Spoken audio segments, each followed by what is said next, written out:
Welcome back to Boxing Unwrapped. If you're new here, please like, subscribe, comment down below, and welcome to our latest analysis in the world of boxing. Listen, now today we're going to focus our attention on a guy that I like very much, but people don't seem to think I do. Subriel Matias. Now, Subriel is a talented fighter whose prime years seem to be slipping away without that signature win. So now let's delve into this compelling narrative. So now, Subriel Matias, and this is his race against time to get that elusive signature fight, that victory he needs, right? Because he's getting up there. Subriel has been it's a force to be reckoned with, right? In the super lightweight division, nobody's not denying that, right? Boasting an impressive record, he has a fierce fighting style, a very crowd pleasing style.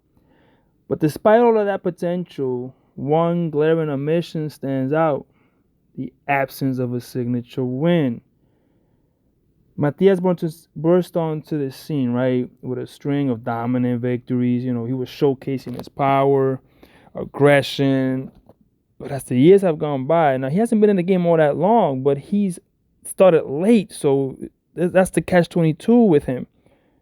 His prime is slowly starting to slip away, and the window of opportunity to make a significant impact is starting to close on Subriel.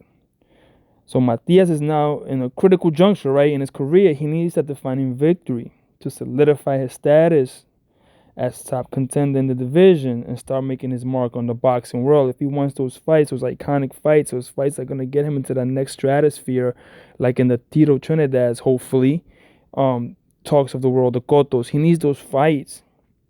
So now here's the thing: why hasn't Matias secured that signature win? Despite he's faced some tough opponents, but he's fallen short when it matters most, and that's securing that fight, right? He did avenge his only loss, so that's a good look on him, because sometimes you see, okay, what adversities has he faced and has he come back from those? Yes, he actually avenged that in a dramatic fashion, so that's a great thing for him. But he needs to get into the ring. He has to convince somebody to get into the ring with him, and so he hasn't been able to do that, and that's one factor. Another factor to consider is that the highly competitive landscape of the super lightweight division, right, with formidable champions, formidable and hungry contenders, right, vying for supremacy. Matias is going to face competition at every turn, but the point is like, he might be between a rock and a hard place, right? There's a lot of opponents there, but a lot of opponents that want to make money, and since he's not a household name, because he hasn't had the 10 years to build on, they don't want to take the risk that he might pose and then not get a big payday. It might derail them, right? Make him a star, but derail them, right, for the low money. They wouldn't make $10 million to fight Subriel, and if they lose to him, they just lost to somebody who they didn't make millions against, right? So to stand out in that crowded field, Matias needs to seize every opportunity, right, and make the most of his chances against top-ranked opponents. So that means that wherever he steps into the ring with, he needs to make those definitive statements. He needs to get in front of the cameras. He needs to get in front of ESPN. He needs to get on Telemundo, Univision. He needs to make the rounds where he's not active in the ring to make sure people know his name, right? Go to New York. Do something in New York. Go to Puerto Rico, where you live at, and do something there. Come to Florida. Go to Vegas. Do something. Be out there. Be seen. A lot of these young fighters don't understand the marketing behind themselves, right? This is one of the things that Terence Crawford has suffered with.